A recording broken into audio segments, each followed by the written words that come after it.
دنیا کې دوه قسمه خلک دي عزتمندو.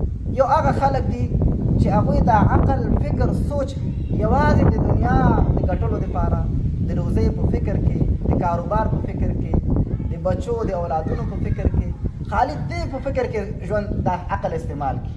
بوډا شي ټول فکر او استعداد هر څه د دنیا دپاره استعمال شي.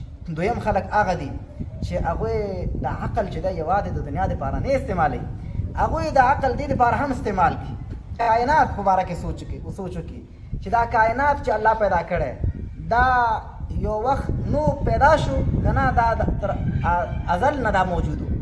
یو وخت کې به دا ختمیږي که نه تر ابده پورې به دا همیشه همیشه دپاره به وي.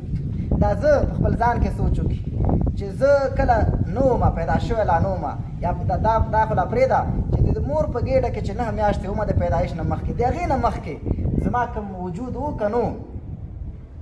او دا خبره خو یقیني ده چې هغه وخت کې زه پیدا شوم، خو د هغې نه مخکې زما وجود و که نو. چې زه پیدا شوم اوس دا مرګ یقیني ده چې مرګ به ما ته راځي. آیا د مرګ نه وروستو هم به زما وجود هغه نه وروستو زما دا وجود باقي پاتې وي که نه وي؟ زما دا هستي به باقي پاتې وي که نه وي؟ او که پاتې وي نو هغه کومه دنیا ده، چېرته تلل دي؟ نو هلته به څه کېږي؟ دا هغه شیان دي چې انسان څه کوي الله ته متوجه کوي.